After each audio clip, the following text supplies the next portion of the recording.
satisfação é ter a Cristo, não há melhor prazer já visto. Sou de Jesus e agora eu sinto satisfação sem fim.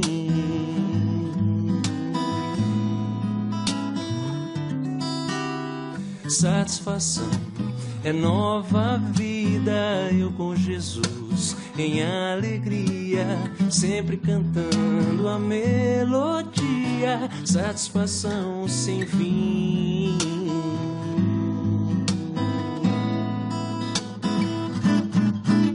Sim, paz real, sim, gozo na aflição, eu achei o segredo, é Cristo no coração,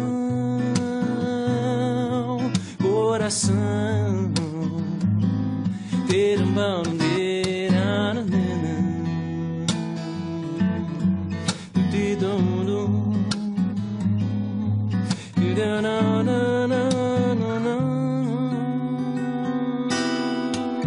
satisfação é não ter medo, pois meu Jesus virá bem cedo, logo em glória eu hei de vê-lo, satisfação sem fim.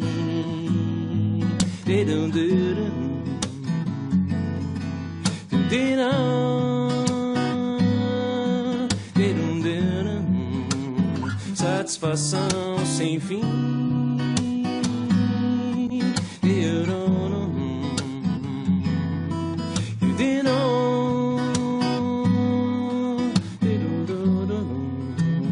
Satisfação sem fim.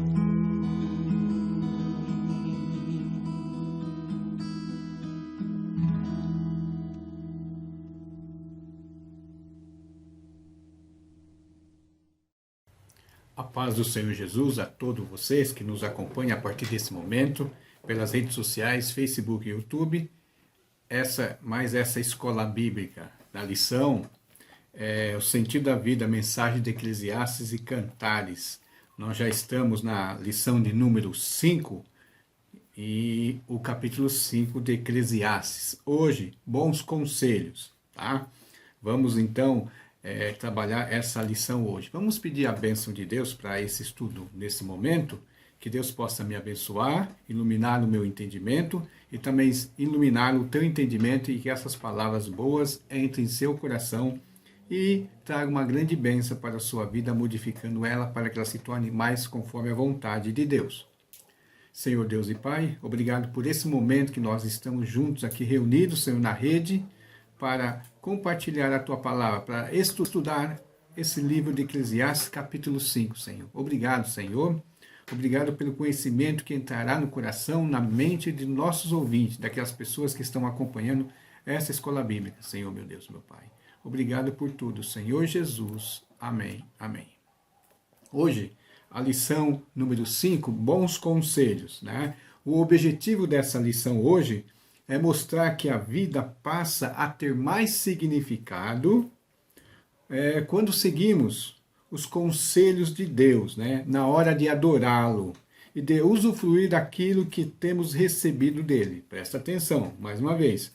Mostrar que a vida passa a ter mais significado quando seguimos os conselhos de Deus na hora de adorá-lo e de usufruir daquilo que temos recebido dele. Lembra que o livro de Eclesiastes, desde o início nós estamos falando, na questão do significado, tendo uma vida com significado, né? E não uma vida que passa como correr atrás do vento, uma vida de vaidade, tá? E os conselhos de Deus é muito importante que nós seguimos para, na hora de adorá-lo e de usufruir daquilo que temos recebido dele. Usufruir das bênçãos de Deus, participar das bênçãos de Deus, tá? Vamos lá. O nosso texto base é Eclesiastes 5, verso 2 e verso 19.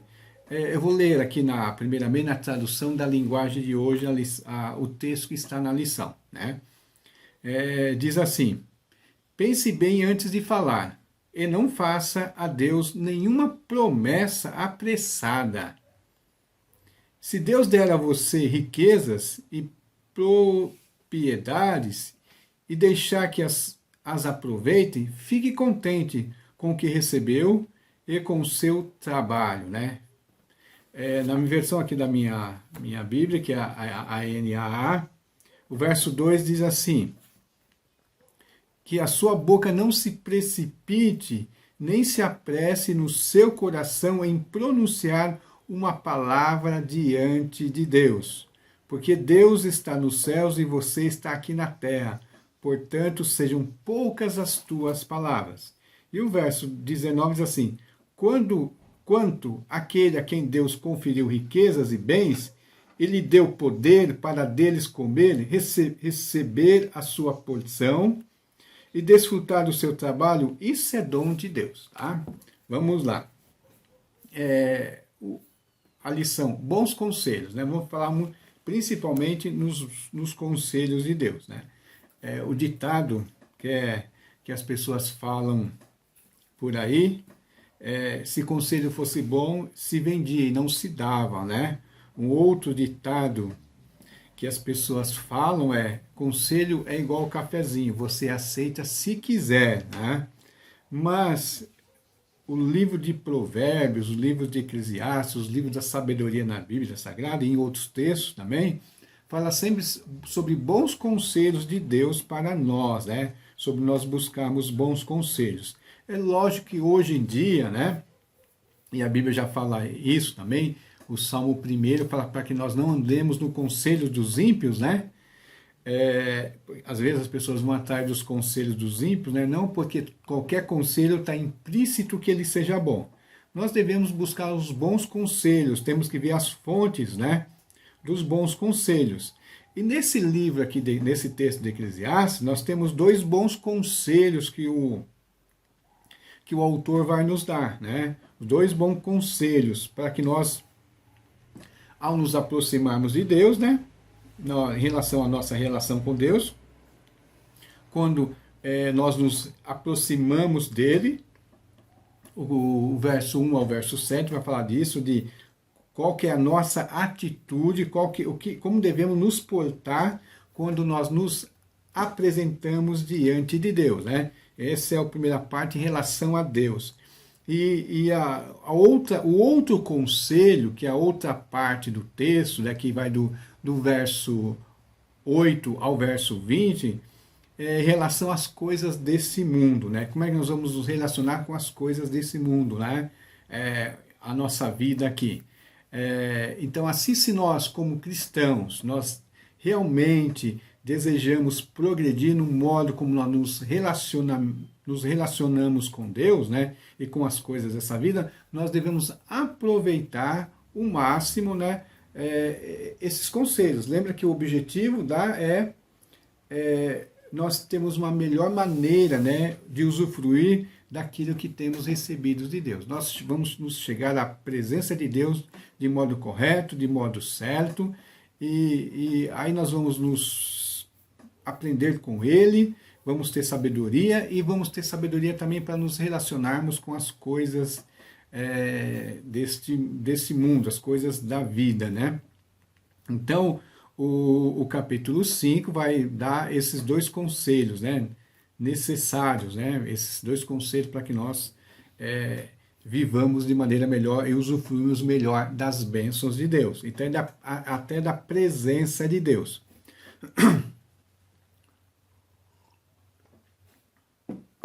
O primeiro conselho que Salomão dá é aquele conselho assim: não se apresse, né? Não se apresse. Ele fala assim, no verso 2 que eu li, né?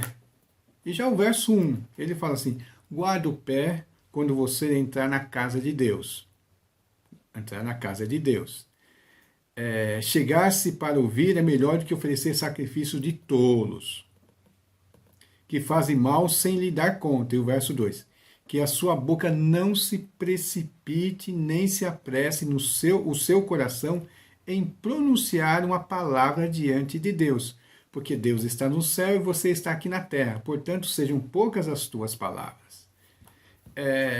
Parece que é um conselho que vai muito do que nós fazemos, contra muito das coisas que nós fazemos hoje aqui que nós fazemos hoje aqui no culto, né? No nosso dia a dia, né? Quando ele fala não se apresse, né? Quando fala não se apresse, nós vemos que muitas vezes nós, diante de Deus, diante do culto, né? Às vezes nós nos precipitamos, porque nós somos tomados por emoções, né? Nós somos tomados por alegria, são coisas sérias, coisas boas, essa alegria, esse êxtase que nós temos diante de Deus, só que algumas vezes, né, nós, diante de um momento de prazer, de alegria, né, de grande satisfação, nós corremos um risco, isso faz parte do ser humano, né? Nós corremos o risco de, ao ser tomado por essas emoções, nós fazermos coisas ou promessas impensadas, né? Coisas ou promessas impensadas. Os ímpios fazem e até aqueles na sua vida cotidiana, né? E o cristão também ele pode ser tomado se ele não for, né, uma pessoa sábia, uma pessoa cautelosa. Então, fala assim, não se apresse. Ele fala assim, não se apresse. Nós vimos que o Salmo está sempre falando, né, da alegria de estar na casa do Senhor, da alegria de estar diante de Deus. Aí nós vemos alguns acontecimentos, parece até piedosos, mas que as pessoas são loucuras, né? Nós vemos lá o Jefte, né? Lá em Juízes, o juiz, que ao ir para a guerra, ao momento de êxtase, de emoção, de querer uma vitória, fez um voto precipitado diante de Deus, que a primeira pessoa diante dele, quando ele voltasse vitorioso, ele sacrificaria, tá certo? E ele acabou, isso foi loucura, né?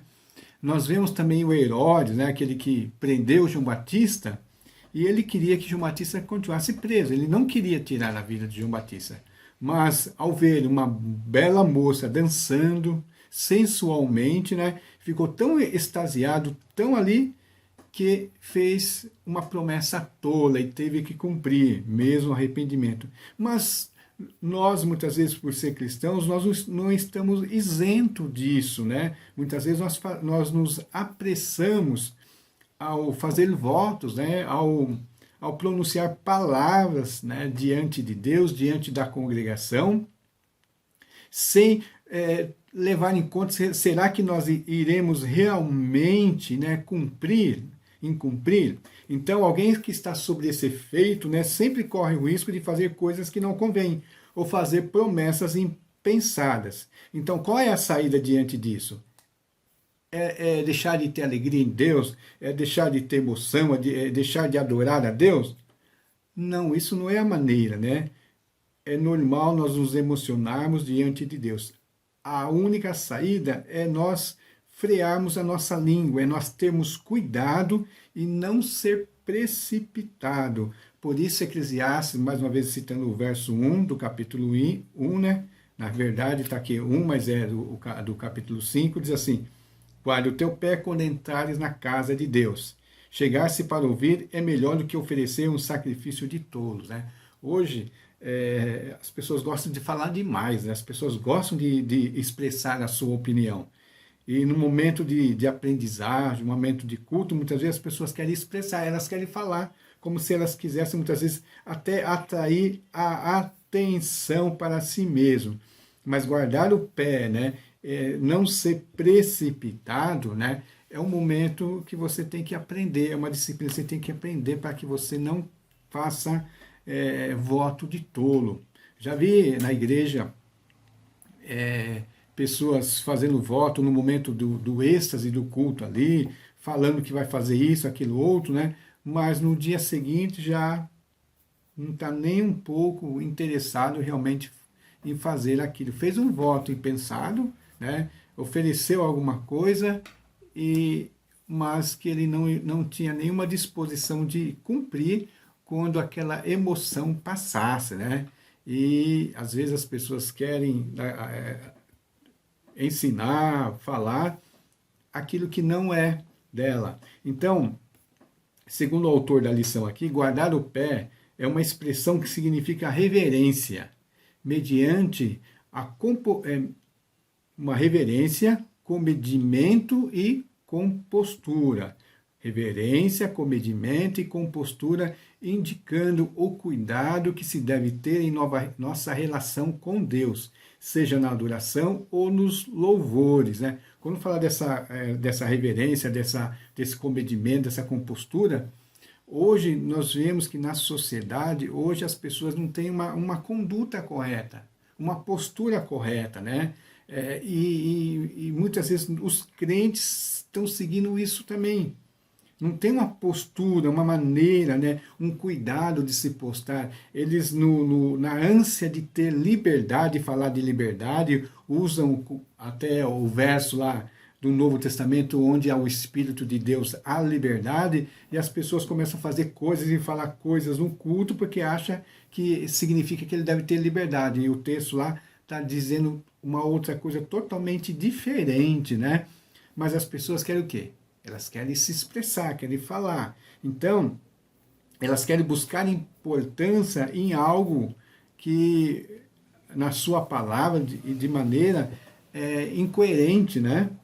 Então, a solução oferecida pelo autor, né, não é não deixar de se expressar, deixar de falar por alguma razão. Não, mas você ver bem o que você vai falar. Então, você não se apresse, né?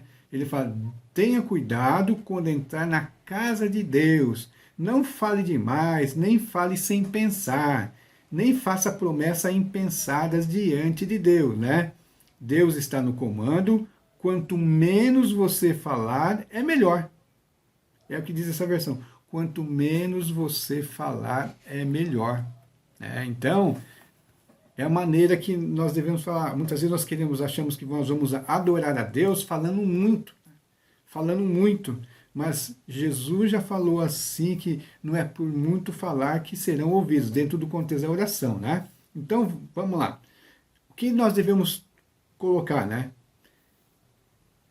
Que não é a boca que confessa os pecados, que pede socorro, canta louvores, fala o que edifica, clama por misericórdia, bendiz o Senhor e anuncia boas novas, que se deve calar quando se está diante de Deus para adorá-lo.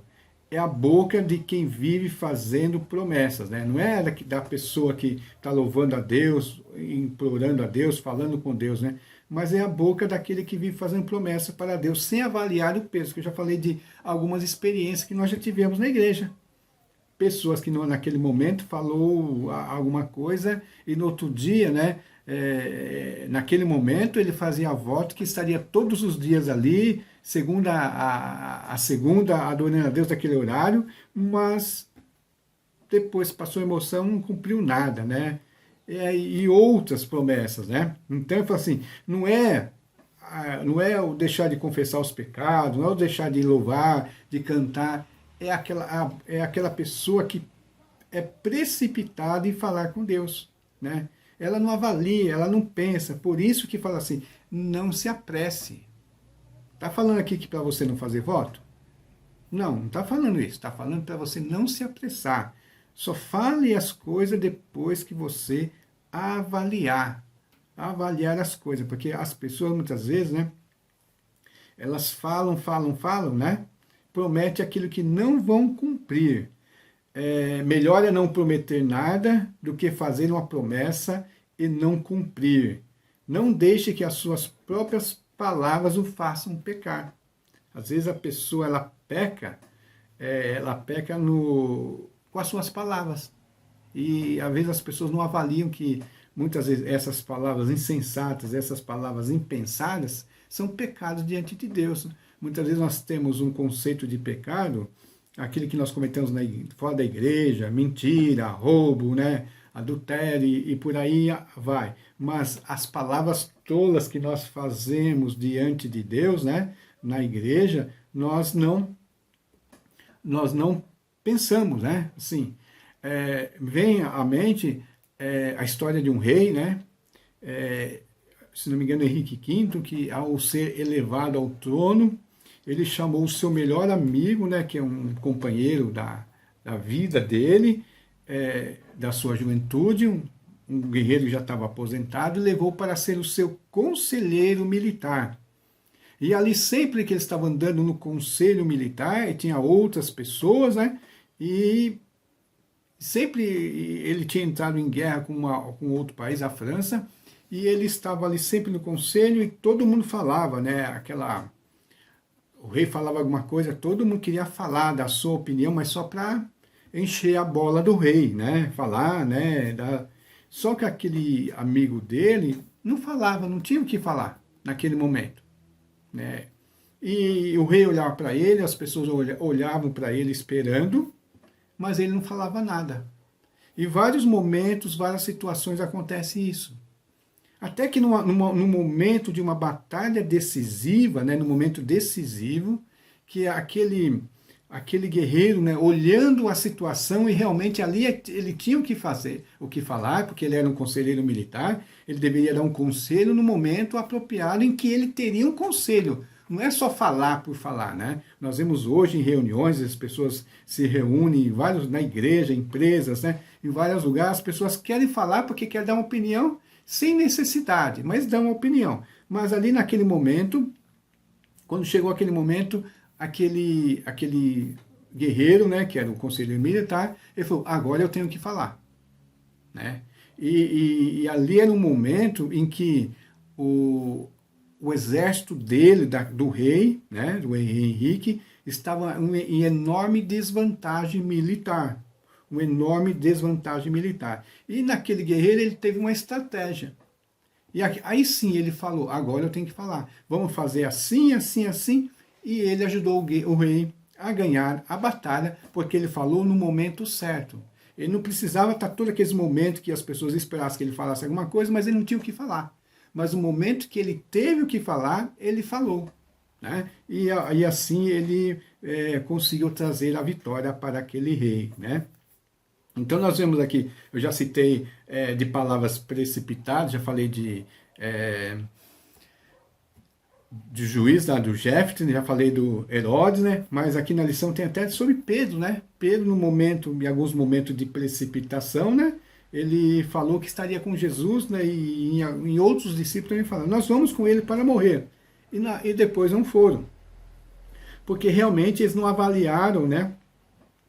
Realmente a situação, o peso do seu voto, o peso da sua palavra, o peso do seu compromisso, né?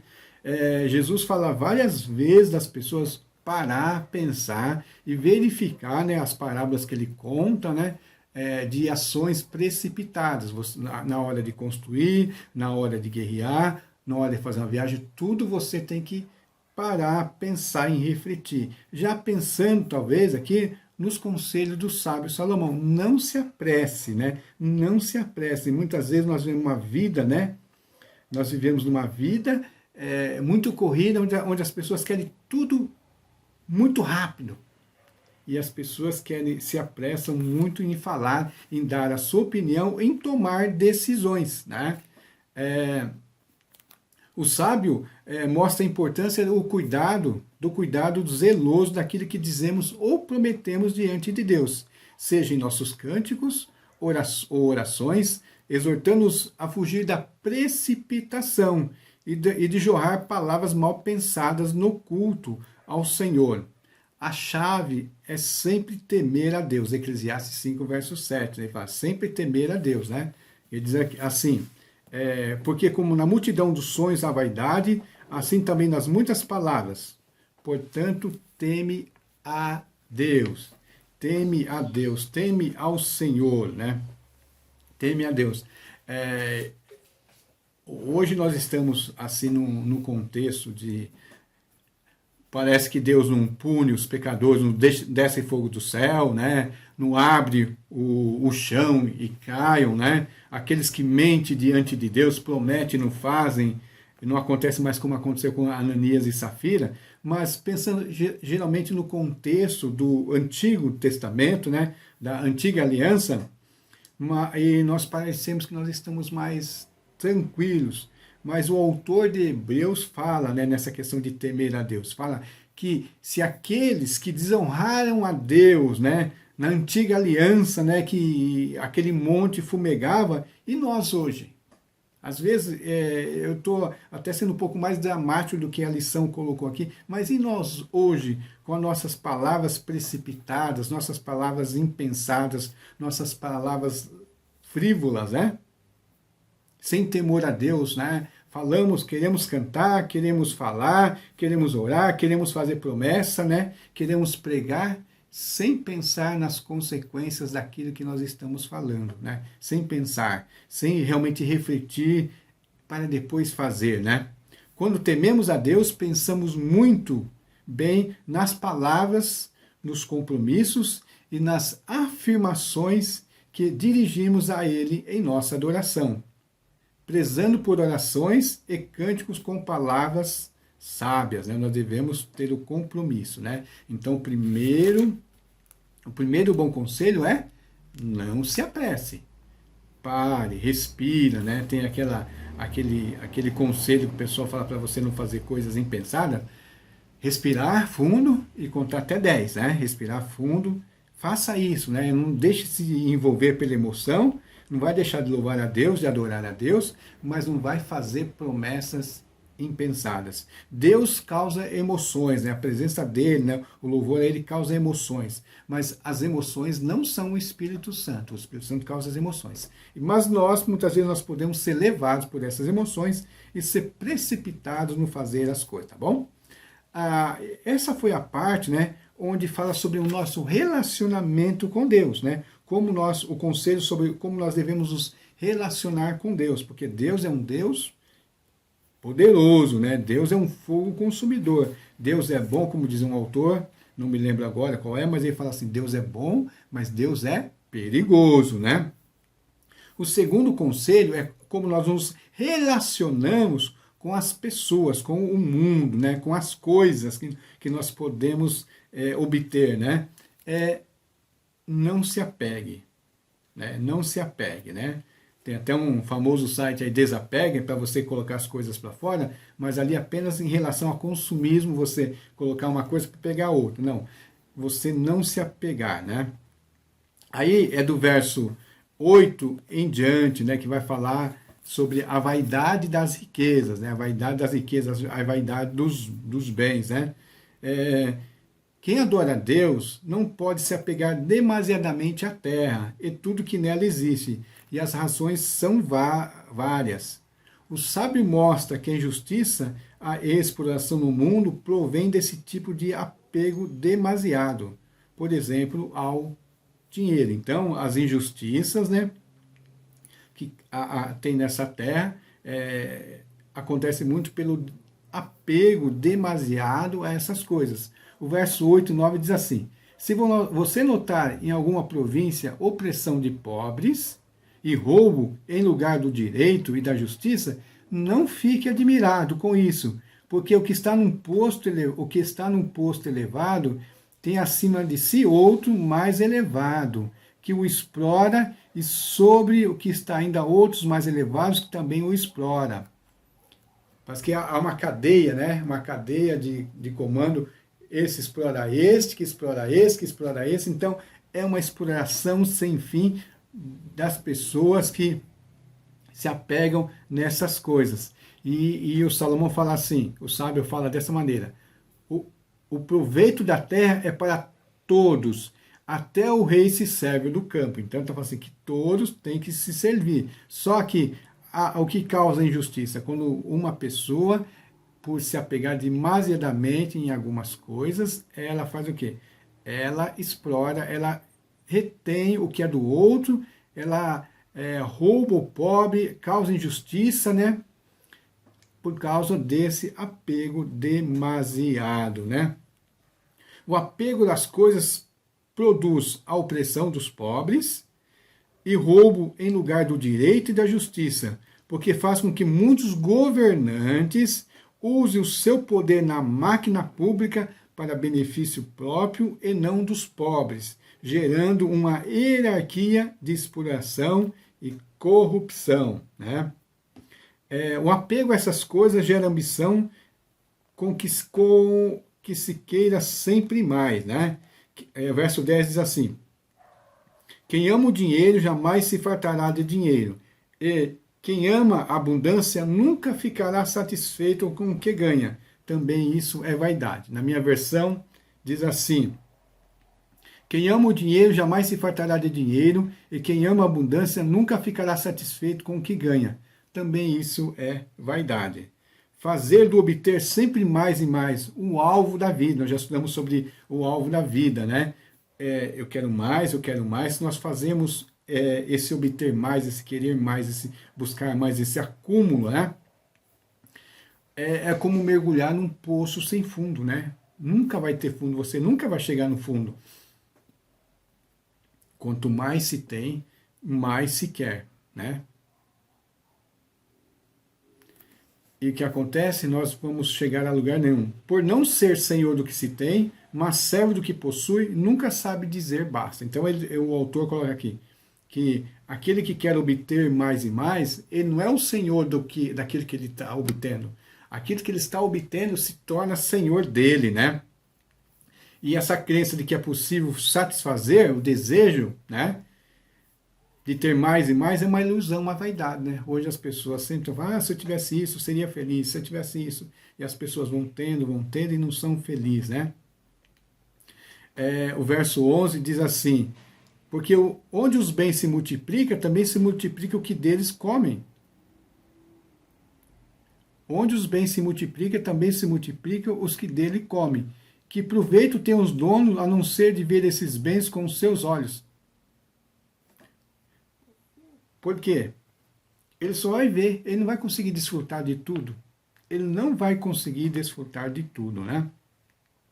A ideia desse versículo é que ter mais e mais posses aumenta também os gastos e despesas, gerando um ciclo vicioso de busca constante por mais dinheiro para bancar mais e mais um estilo de vida extravagante e dispendicioso, né?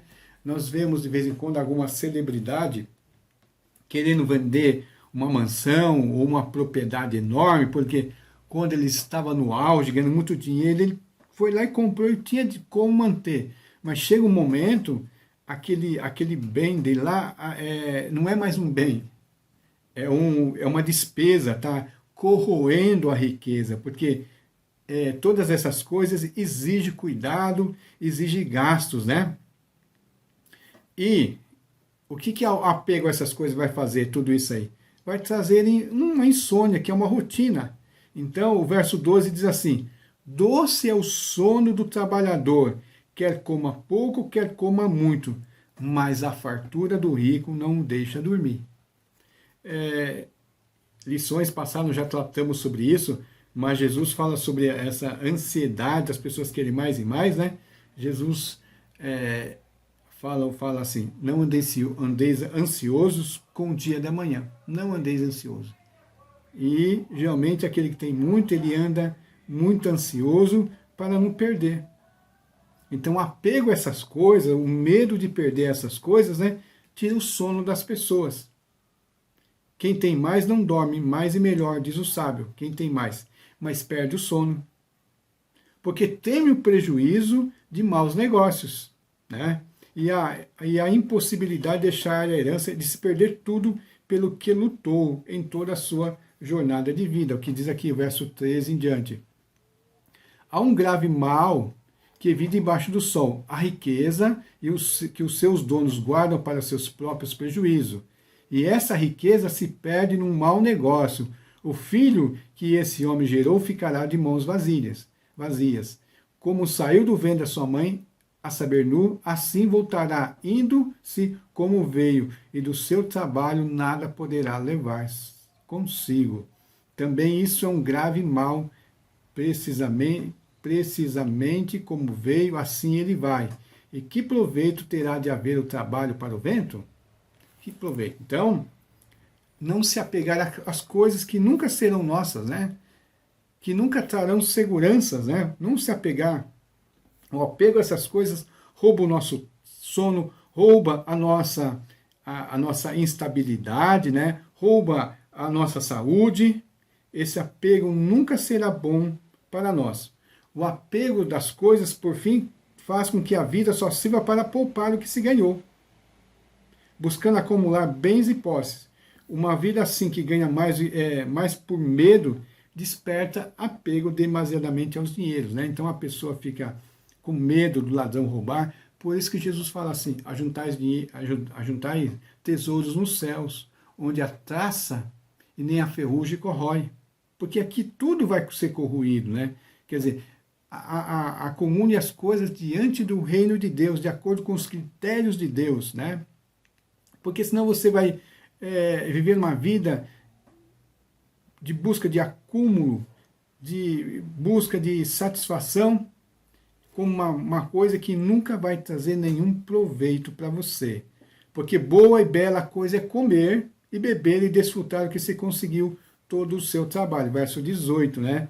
Eis que vi, boa e bela coisa é comer e beber e desfrutar o que conseguiu de todo o seu trabalho com que se afadigou debaixo do sol, durante os poucos dias da vida que Deus lhe deu. Porque essa é a sua porção. Então, quando fala assim, basta o seu dia cada mal, mas basta o seu dia também aquele que Deus te deu para você desfrutar daquele dia. Não adianta você querer mais de coisas que você não vai poder desfrutar, né? Aceite a porção que Deus te deu, né? E viva assim, né? E para terminar, esses dois conselhos, né? Que o sábio nos deu, né? Para não se apresse relacionado com o nosso culto a Deus. E não se apegue relacionado com as coisas dessa vida, né? Valendo tanto para as pessoas do passado, como para nós como cristãos. O conselho de Deus, irmãos, ele tem que estar na nossa vida. Muitas vezes nós vemos tão entranhado, tão apegado a esse mundo, que nós,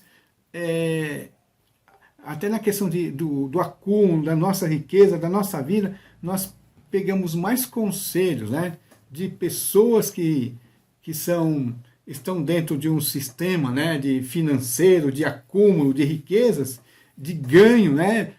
Você está na internet, toda hora vem alguém querendo te dar um conselho, oferecendo um curso, como você acumular mais e mais.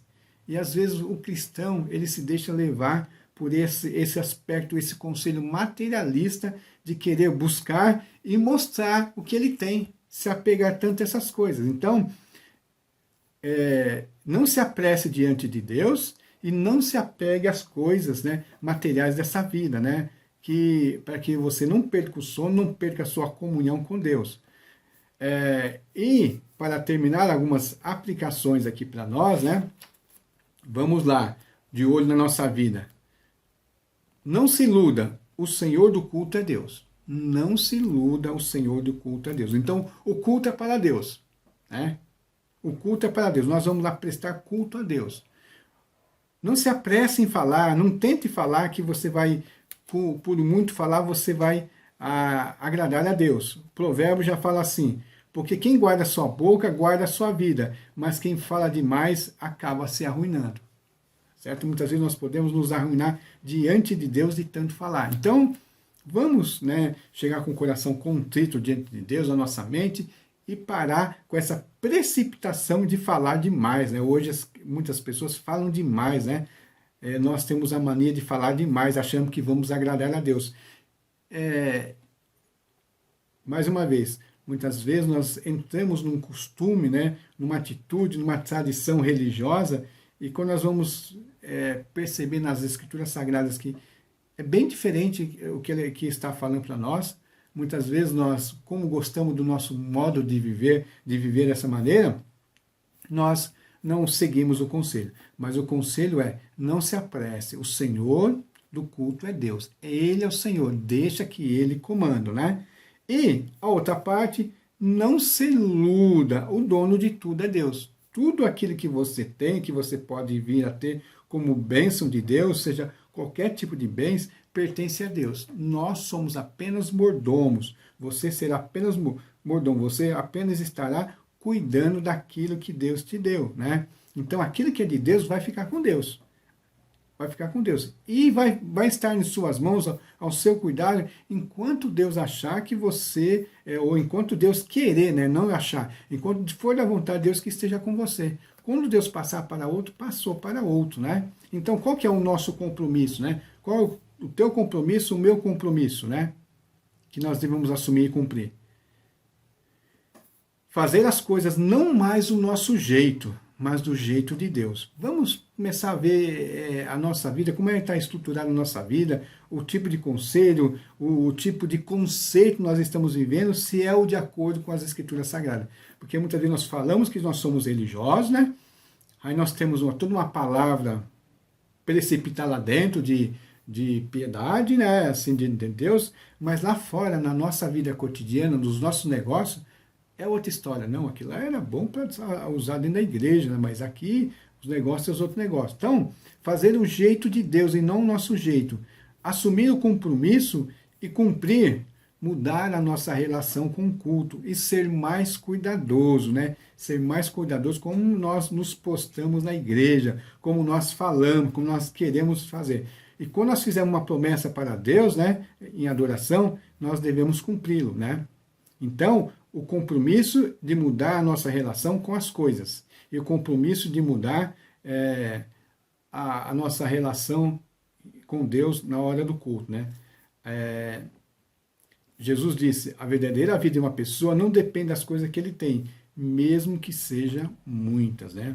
Então, para hoje, irmãos, é isso que nós temos, né? Na questão dos bons conselhos, né? A semana que vem, nós vamos estar no capítulo 6 de Eclesiastes, vamos falar mais uma vez sobre perguntas cruciais.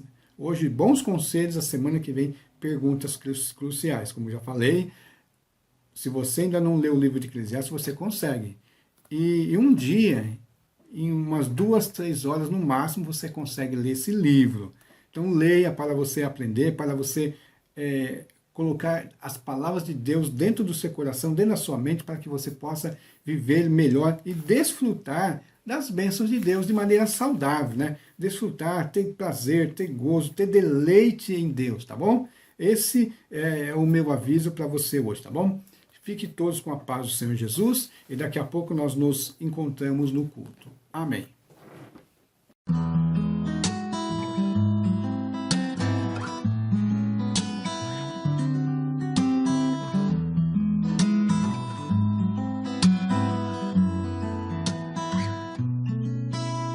Satisfação é ter a Cristo, não há melhor.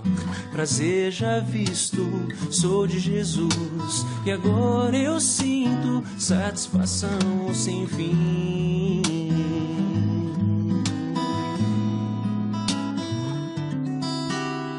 Satisfação é nova vida, eu com Jesus em alegria, sempre cantando a melodia, satisfação sem fim.